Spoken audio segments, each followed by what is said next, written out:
최근 우리들은 파리 올림픽 덕분에 아침에 일어나면 스포츠 소식부터 확인하게 됩니다.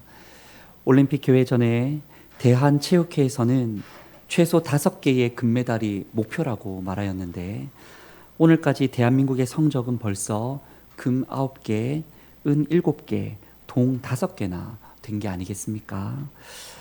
예상치 못한 우리 선수들의 선전에 이 불경기와 무더위에 지친 국민들이 참 기쁨을 얻을 수 있으니 이게 참 고마운 일이 아닐 수가 없습니다. 그런데 올림픽을 보며 참 개인적으로 흥미로운 것은 현재 우리나라의 금메달 종목이 사격과 양궁과 펜싱이라는 겁니다. 다르게 말하면 총, 활, 검의 두각을 나타내는 거예요. 신문 기사를 보면서 그냥 스치는 생각이, 이야, 우리 선조들이 마음만 먹었더라면 총과 활과 검 무기를 가지고 세계도 능히 제패할 만큼의 실력이 있었겠다, 이런 생각도 해보았습니다. 그런데 여러분, 오늘 이 시간 말씀드리고 싶은 것은 우리 신앙인들도, 우리 그리스도인들도 영적 무기를 잘 가져야 한다라는 겁니다. 어떤 무기 말입니까? 감옥에 있던 사도 바울은 에베소 교회에 편지를 써서 당부하기를, 마귀의 간계에 능히 대적하기 위해서는, 이 험한 세상에 하나님 나라 잘 세워가기 위해서는 하나님의 전신갑주를 입어야 한다라고 이야기합니다. 에베소서 6장 16절에서 18절 말씀을 보면, 진리로 허리띠를 띠고 의의 호심경을 붙이고 평안의 복음이 준비한 것으로 신을 신고 모든 것 위에 믿음의 방패를 가지고 구원의 투구를 쓰고 마지막으로 성령의 검, 하나님의 말씀을 가지라 권면하지요. 바울은 당시에 전쟁마다 승리했던 로마 군인들이 전신갑주를 착용했던 것처럼 하나님 나라의 영적 전쟁에 임하는 우리들도, 에베소 교인들도 전신갑주를 취해야 함을 설명했던 것입니다. 그런데 그 여러분, 6가지 중에서 유일한 무기가 한 가지가 등장하는데, 그것이 무엇이냐면 성령의 검, 곧 하나님의 말씀입니다. 우리는 지난 한 달간 주일 설교를 통해서 말씀을 들었습니다. 설교의 흐름을 관심 있게 보신 분들은 그 메시지들이 출애굽했던 그 이스라엘 광야의 여정과 아주 밀접하다는 사실을 발견하셨을 겁니다.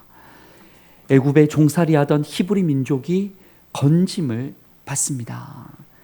감사하고 감사하라. 백성들에게 요청되는 것은 감사하고 또 감사하는 것이었습니다. 그들은 장자 재앙으로부터 건짐을 받고 홍해를, 마른 땅을 건너는 은혜를 입게 됩니다. 죽음을 기억하라. 백성들은 늘 죽을 수밖에 없는 우리의 연약한 존재인 것과 이런 우리를 살려주시는 하나님, 생명 주시는 하나님을 기억해야 했습니다. 그런데 막상 광야에 들어서서 걸어봤더니 그 길이 험난하고 여정마다 쉽지가 않은 겁니다. 더딜지라도 기다리라. 백성들은 그 약속의 땅, 가나안 땅이 더딜지라도 기다리며 한 걸음 한 걸음 나아가야 했습니다. 때로는 그 광야길에서 하나님이 아닌 다른 사람에게, 다른 우상에게 뭔가 의지하고 마음을 뺏기기도 했습니다. 지금이라도 돌아서라. 백성들은 사람들의 선동과 이방 우상 문화에 휩쓸리지 말고 늘 돌아서야만 했습니다. 곧 하나님께서는 여러 신앙의 여정들을 통하여서 이스라엘의 백성들을 인도하시고 훈련시켜 주시고 책임져 주시는 하늘의 하나님을 바라보도록 그 광야길 출애굽의 여정을 인도하셨습니다. 약속의 땅 가나안에 들어가기 전부터 하나님을 바라보는 시간이야말로, 하나님과 함께하는 그 광야야말로 이미 하나님 나라가 되어가는 것임을 하나님은 백성들에게 알려주고 싶으셨던 것이죠. 우리의 신앙생활도 동일합니다. 하나님께서는 믿음의 여정을 걸어가는 우리에게도 감사하고 감사할 것을, 죽음을 기억할 것을, 더딜지라도 기다릴 것을, 지금이라도 돌아설 것을 말씀하시고 하나님 바라보며 하나님과 함께 하나님 나라 향해 나아가게 하시는 줄 믿습니다. 그런데 오늘 본문 이스라엘 백성은 이제 그 여정을 잘 지나서 마침내 약속의 땅 가나안 땅 앞에 도착한 겁니다. 다 됐다 싶었는데 이제 새로운 스테이지가, 더 높은 레벨의 스테이지가 열리게 됩니다. 그 새로운 시작, 정복을 위해서 전쟁을 치러야 합니다. 그런데 그 가나안 정복을 목전에 둔 이스라엘에는 몇 가지 불안 요소가 있었습니다. 그것이 무엇이었냐면, 먼저는 요단강 동편에 이미 땅을 분배받은 세 지파가 있었는데 그들도 여기에 안주하지 않고 전투에 잘 참여할 수 있도록 설득을 해야만 했습니다. 여리고 전쟁 직후에 아간처럼 거룩함을 훼손시키고 내부 전력을 소진하는 상황이 없도록 그 과정마다 마음을 잘 다스리고 예방을 해야만 했습니다. 그리고 그 중에서도 가장 불안한 게 무엇이었냐면 바로 전쟁을 앞두고 모세가 죽었다라는 사실이었습니다. 지금까지 이끌어준 그 지도자가 앞으로도 책임져 줄 알았는데 모세가 모압 땅에서 죽고 말았습니다. 모세의 죽음 이후에 새로운 리더가 세워지게 됩니다. 이 과정이 겉으로 보기에는 순조로워 보였습니다. 신명기 34장은 증언하기를 모세가 죽기 전에 눈의 아들 여호수아에게 안수하였다 하였고, 그 안수 때에 지혜의 영이 성령님이 충만히 임하셨다 증언합니다. 온 이스라엘 자손은 하나님께서 모세를 통하여 말씀해 주셨던 것처럼 여호수아의 말에 순종하겠다라고 다짐을 합니다. 다 순조로워 보였습니다. 그런데 여러분, 조금 더 말씀을 들여다보면 현실은 그렇게 만만하지 않았음을 우리가 발견할 수 있습니다. 12지파 중에 뛰어난 젊은 사람 많을진데 왜 에브라임 지파 여호수아여야만 하느냐라고 누군가는 물었습니다. 연륜이 있었던 모세가 아니라 이 젊디 젊은 이 지도자 여호수아를 의지한다는 것에 불편한 사람이 있었습니다. 모세도 들어가 보지 못했던 가나안 땅에 들어간다라는 것이, 가나안 7족속과 전쟁에서 연전연승해야만 하는 것이 이 새로운 시작의 나라와 백성들에게 큰 불안과 두려움이었던 것이죠. 만만한 문제가 아니었습니다. 새롭게 세워진 여호수아 역시도 마음의 짐이 한가득이었습니다. 자신이 새롭게 맡은 자리는 이전에 한 지파의 대표 정탐꾼 정도가 아니었죠. 온 나라의 대표, 온 나라 민족의 지도자의 자리입니다. 한 번이라도 전쟁에서 크게 패배하면 출애굽한 이스라엘 히브리 민족 전체가 내 아내와 내 자녀와 내 가문이 다 몰살당할 수도 있는 이 외줄타기와 같은 전쟁의 현장입니다. 여러 사람들과 다른 지도자들은 여호수아가 어떻게 하는지를 일거수일투족을 다 지켜보고만 있습니다. 맡겨진 업무들이, 결과에 대한 책임이, 주변의 시선 모든 것이 여호수아에게 너무나 무겁게 느껴졌을 것입니다. 여러분도 그런 경험을 해보신 적 있으십니까? 무언가 새로운 것을 시작할 때 참 불안하고 새 사업을, 새 가정을, 새 직분을, 새 스테이지를 감당할 때에 기대도 있지만 너무 두려운 그 경험을 해보신 적 있으십니까? 내가 잘할 수 있을까 걱정이 되는 겁니다. 아무리 내가 노력해도 이 흐름이, 이 시대가, 결과가 어떻게 될지 알 수가 없는 겁니다. 나만 걸린 일이라면 한번 과감히 던져볼 텐데, 가족도 공동체도 함께 묶여 있다면 너무 더 신중해지고 더 마음이 쓰이는 겁니다. 어찌 보면 우리 대구 소망교회와 제가 그렇지 않습니까? 우리는 새로운 시작을 나서고 있습니다. 이전의 아픔을 주님께 다 맡기고 대구를 품고 나아가고 있습니다. 비전 112를 선포했고 북시어링을 통하여서 피택자와 온 성도들이 함께 배우며 함께 나누고 있습니다. 만민을 품고 기도하고 기도하면 달라진다, 우리가 결단하고 있습니다. 그런데 여러분, 이렇게 우리가 애를 쓰지만 문득 찾아오는 불안함과 두려움이 있습니다. 우리 안에 불안 요소가 있어요. 담임 목사인 저는 아직 연소하고 여러 가지로 부족함이 참 많습니다. 교회의 공간과 재정과 지역적 한계가 우리에게 장애물처럼 있습니다. 교회 구성원마다 생활과 건강의 어려움도 있고 새로운 부교역자를 찾기도 쉽지가 않습니다. 시대적으로도 탈종교화와 탈기독교화가 점점 가속화되어 가고 있고, 이런 시대 속에서 우리 교회의 아픔을, 우리 교회의 연약함을 잘 이겨내고서 우리가 세상을 품고 이리로 초청하여 감당할 수 있을지 의문이 들 때가 있습니다. 바로 그런 우리에게 하나님 주시는 말씀은 무엇입니까? 그런 우리에게 하나님 주시는 무기는 무엇입니까? 바로 그랬던 옛적 이스라엘과 여호수아에게 친히 주시는 말씀이 무엇입니까? 바로 그 첫째는 약속의 재확인입니다.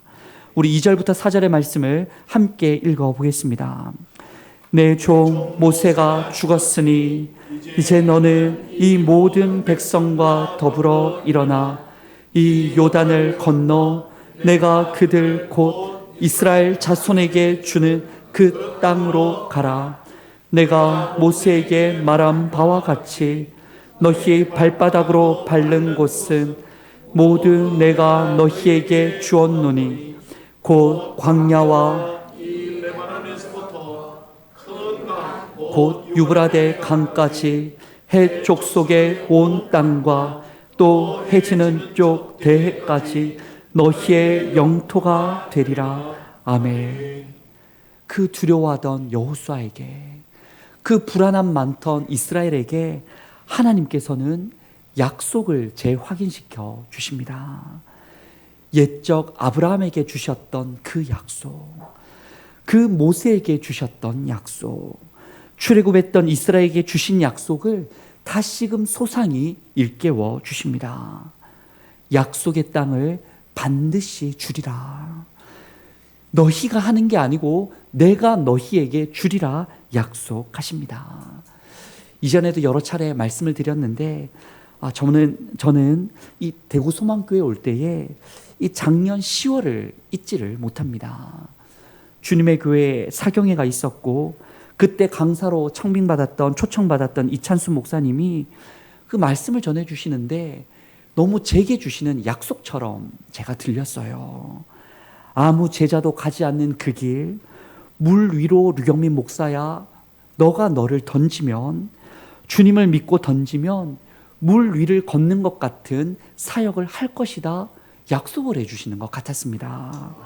또한 둘째 날에 요나 말씀을 전해주시는데 그렇게나 요나가 가고 싶지 않았던 그 길, 바벨론과 세상을 향하여 나아가면 하나님께서 요나에게 바벨론에 그러하셨듯 이방 구원의 역사를 그분께서 이뤄주실 것이라 약속해 주시는 것만 같았습니다.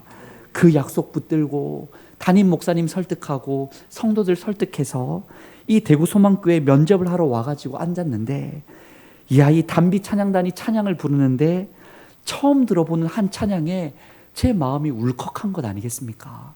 그 찬양 제목이 물 위를 걷는 자라는 찬양이었습니다. 알고 봤더니 단비 찬양단도 그때 처음 불러보는 찬양이었다 하더라고요. 얼마나 그 약속이 거듭 확인시켜 주시는 것 같았는지 저는 아직도 그때의 그 감동과 주시는 음성이 생생하게 제 마음에 담겨 있습니다. 약속을 붙들고 있어요. 여러분은 어떤 약속을 붙들고 계십니까? 여러분에게 개인적으로 말씀해 주신 그 약속, 정말 눈물 흘리며 받았던 그 약속, 내 인생 평생에 이 말씀에 인생을 걸리라 약속하셨던 그 약속을 다시금 그 마음에서 꺼내셔서 들추어내셔서 기억해 보시기를 바랍니다. 하나님 나라와 부활의 그 약속을, 예수님 영원히 함께 하신다는 그 약속을, 성령님 나를 도우신다는 그 약속을, 어떤 사람이 준 약속이 아니라 신이 내게 주신 그 약속, 삼위일체 하나님께서 내게 주신 그 약속을 붙들고 담대하시기를 바랍니다. 적용을 권면드리기는 한 주간 시간을 한번 내셔서 내게 주신 약속 리스트를 적어보시기를 바라요. 말씀을 통해서든 기도를 통해서든 사람을 통해서든 내게 이런 약속을 주셨지라고 한번 1번 이렇게, 2번 이렇게 쭉 적어보시기 바랍니다. 잘 간직하셨다가 아니면 기도 노트와 함께 두셨다가 힘들 때마다 꺼내보시는 거예요. 새로운 시작이 두렵지 않을 겁니다. 앞으로 영적 전쟁을 우리가 계속해서 이뤄갈 텐데 우리에게 주신 과업이 걱정되지 않을 겁니다. 오히려 그 약속을 발견할 때마다 약속을 이뤄오신 하나님, 약속을 성취하시는 하나님, 일을 만들어 행하시는 하나님을 우리가 발견하게 될 줄 믿습니다.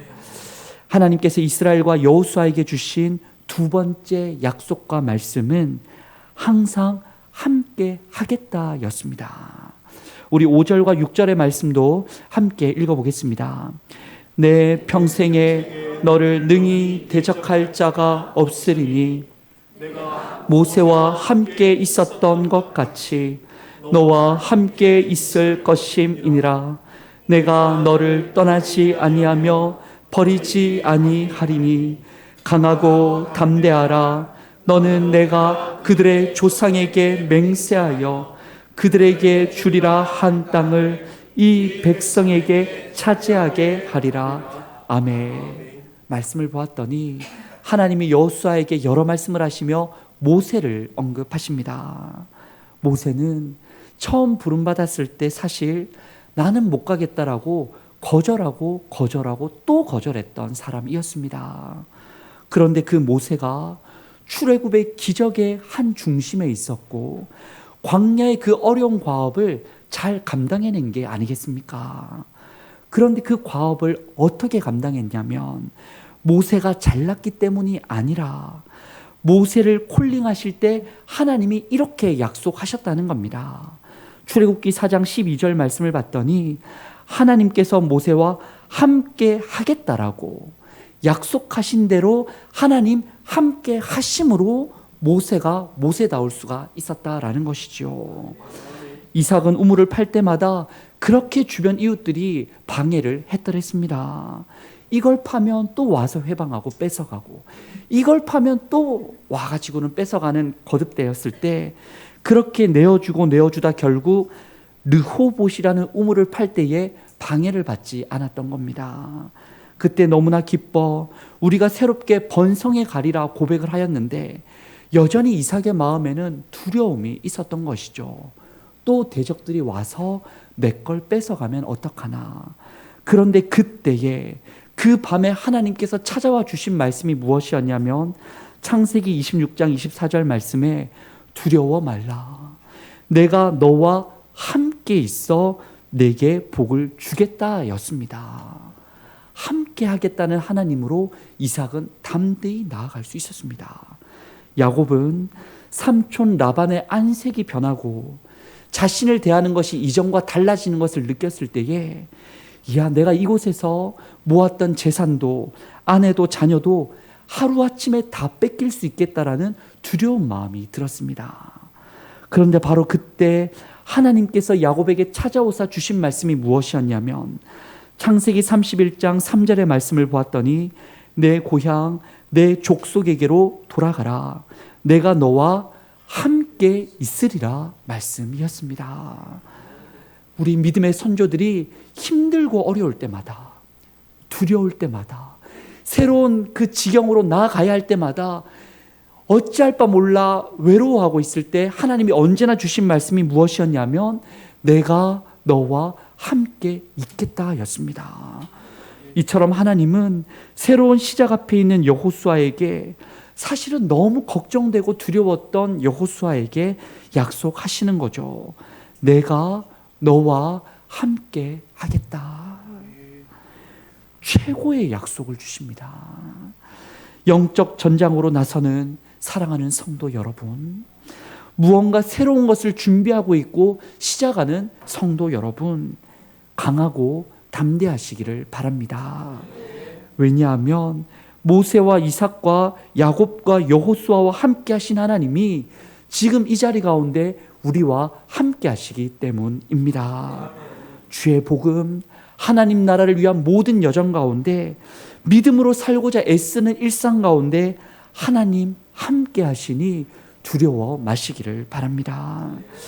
하나님께서 약속의 땅 새로운 시작에 이스라엘과 여호수아에게 주신 세 번째 말씀은 바로 말씀의 검을 가지라입니다. 우리 7절과 8절의 말씀도 함께 읽어봅니다. 오직 강하고 극히 담대하여 명령한 그 율법을 다 지켜 행하고 우로나 좌로나 치우치지 말라. 그리하면 어디로 가든지 형통하리니 이 율법책을 내 입에서 떠나지 하며 주야로 그것을 묵상하여 그 안에 기록된 대로 다 지켜 행하라. 그리하면 내 길이 평탄하게 될 것이며 내가 형통하리라. 아멘. 두려웠던 여호수아, 걱정 많았던 이스라엘에게 오늘 말씀을 봤더니 하나님은 찾아와 주신 겁니다. 뭔가 찾아와 주셔서 도움을 주려 하시는데 새로운 땅에 이제 전쟁을 하러 가면 또 새롭게 세워질 리더가 되었다면 보란 듯 어떤 리더십을 주시거나 사람을 붙여주시거나 특별한 무기와 능력을 주실 것만 같은데 하나님께서 주시는 건 전혀 다른 것들입니다. 하나님이 무엇을 주십니까? 약속을 주시고 또 하나님은 함께 하겠다 말씀을 주시며 마지막으로 무엇보다 여호수아야 율법책을 붙들라 말씀하십니다.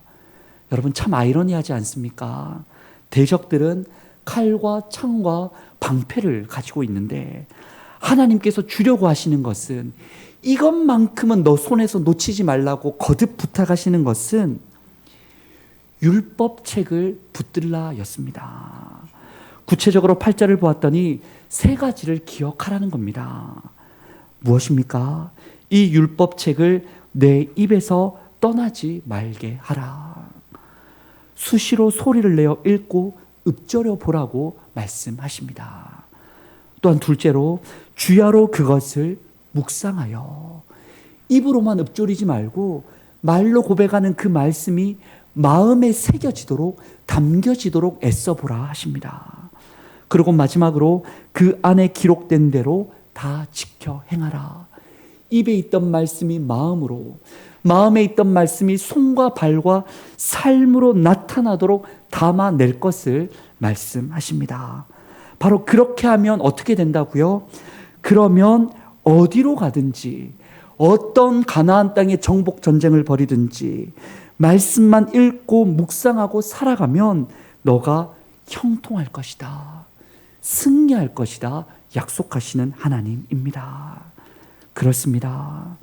세상 속에서 영적 전쟁을 벌이는 현장에서 공동체에서나 개인적으로 그 불안한 마음이 커져가는 그 현실 속에서 새로운 그 무언가를 시작하며 삶을 던져야 하는 그 상황 속에서 앞으로 어떻게 될지 한 치 앞도 내다볼 수 없는 미래의 두려움 앞에서 성도 여러분, 그 어떤 것을 의지하기보다 성령의 검, 말씀을 붙들 수 있기를 원합니다. 바로 그 말씀을 붙들 때에야 사실 약속을 기억할 수가 있습니다. 말씀을 자꾸 들여보고 읽어볼 때에 이런 약속을 주셨지라고 내 마음을 깨울 수가 있습니다. 또한 그 말씀을 묵상할 때마다 하나님이 내 곁에 계시다라는 것을 알 수가 있습니다. 내 안에 계시구나, 내 앞에 계시구나, 내 뒤에 계시구나, 좌우에 계시구나, 늘 나를 생명싸기로 이렇게 덮고 함께 하신다는 것을 말씀을 가까이 할 때 깨달을 수가 있습니다. 또한 그 말씀을 통해 우리는 순간마다 주시는 세상을 살아가는 지혜도 얻을 수 있습니다.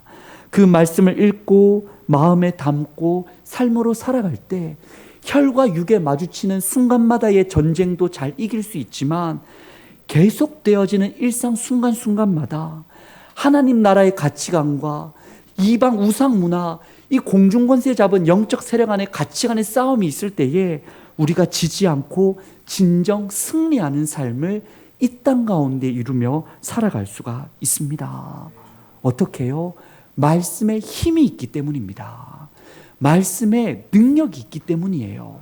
나도 변화시키고 공동체도 새롭게 하고 세상을 달라지게 하는 힘이 이 작아 보이지만 성경 말씀, 하나님의 말씀 안에 있습니다.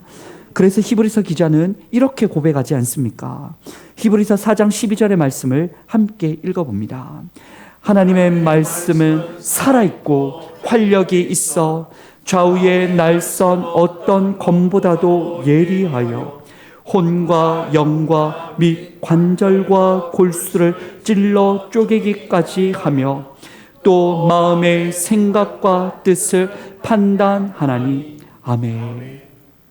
말씀에 힘이 있다는 겁니다. 영과 혼과 이 육까지도 다 찌르고 새롭게 할 수 있는 힘과 능력이 진실로 하나님 말씀에 있습니다. 여러분의 성령의 검은 어떤 모양입니까? 얼만큼 예리하게 모든 상황에서 승리할 수 있도록 여러분 연단하고 계십니까? 소리를 내어 읽고 있습니까? 마음에 새기고 있습니까? 삶에 담고 있습니까? 여러분 한 주간 점검해 보시기를 바랍니다. 이를 잠시 잠깐만 하는 게 아니라 이전에 잠시 잠깐 했지만 다시 한번 시작하는 겁니다. 매일마다 끈기 있게 뿌리 내리고 있는지를 점검해 보시기 바랍니다. 그래서 시편 1편의 기자는 그렇게나 주야로 말씀을 묵상하는 자가 복 있는 사람입니다. 시냇가의 심기운 나무와 같이 철을 따라 열매 맺고 잎이 무성할 것입니다라고 우리를 초청하는 것 아니겠습니까? 하나님께 조금 더 뿌리를 가까이, 하나님의 말씀을 조금 더 가까이 할 수 있는 우리가 되기를 바랍니다. 그런 게 쉬울까요? 쉽지가 않습니다. 올림픽 선수들을 한번 생각해 보세요. 그들의 승리가 저절로 이루어졌겠습니까? 아니죠. 그들은 보이는 올림픽에 오기까지 보이지 않는 곳에서 수많은 노력을 해왔던 겁니다. 고린도전서 9장의 말씀처럼 스스로를 연단하고 훈련했을 것이고 깎아내는, 나의 삶을 깎아내는 노력을 했을 것이며 때로는 절제했을 것이고 남처럼 편하게, 남처럼 아무렇게나 살고 싶지만 절제했을 것이며 늘 방향과 목표를 되새기면서 향방 없는 자가 아니라 목표와 방향을 가지고서 날마다 최선을 다해 달렸을 것입니다. 바로 그 시간들이 있었기 때문에 그 선수는 남다른 기술을 가질 수 있게 된 것이고 그 어떤 선수는 남보다 뛰어난 체력을 겸비하게 된 것이며 그 어떤 선수는 자신감을 가지고서 어떤 상대를 만나도 이길 수가 있었던 것 아니겠습니까? 그 메달은 금, 은, 동이 단순히 그게 아니라 땀과 눈물과 삶이 담긴 메달입니다. 유진 피터슨 목사님은 그분의 책, 이 책을 먹으라라는 책에서 이런 이야기를 합니다. 그리스도인들이 가장 소홀히 하는 것들 중에 하나가 바로 성경을 읽는 것과 연관이 있습니다. 이는 그리스도인들이 성경을 가지고 있지 않거나 그것을 읽지 않거나 그것을 믿지 않는다는 뜻이 아닙니다. 그것은 바로 성경이 자신을 형성해 가도록, 즉 성경대로 살기 위해서 성경을 읽지 않는다라는 사실입니다. 이 한 문장이 얼마나 우리에게 무겁게 느껴집니까?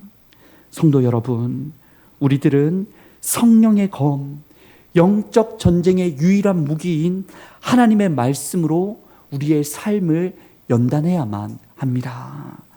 운동선수처럼 장차 얻게 될 면류관을 향해서 지금 마주하는 영적 전쟁에 능히 승리하기 위해서 날마다 말씀을 소리내어 읽고 읊조리고 다른 가치관과 삶과 유혹에서 절제하고 거룩하며 하나님 나라의 방향을 거듭 바르게 가지고 달려갈 수 있는 우리가 될 수 있기를 원합니다.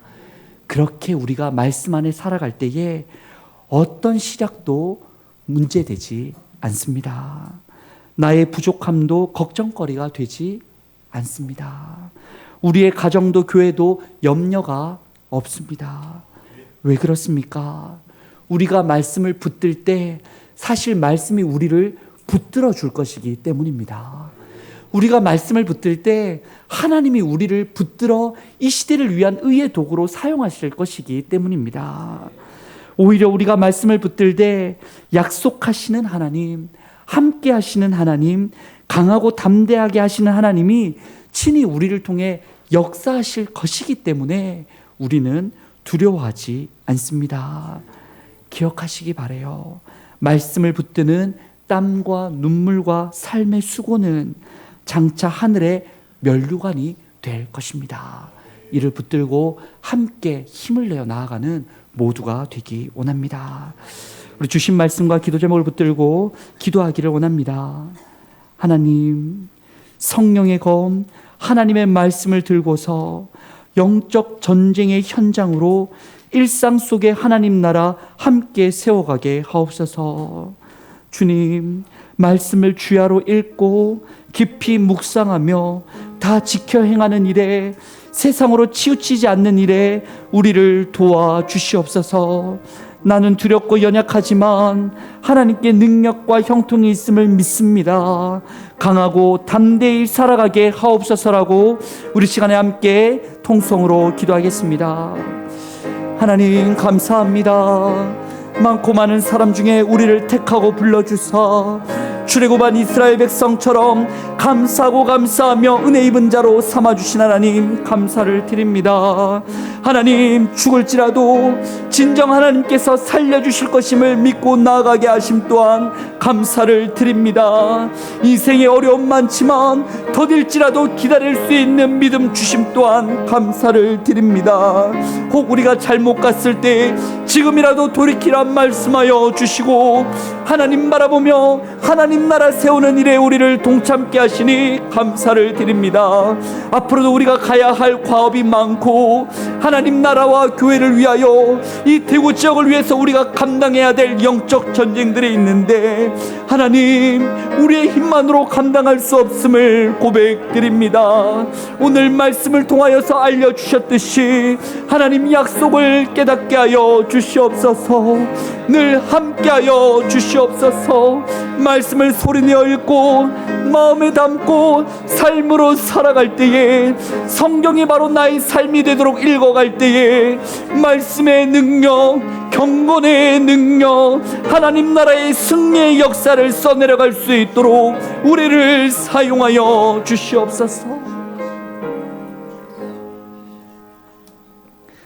하나님 아버지, 우리는 참 두렵고 걱정될 때가 많습니다.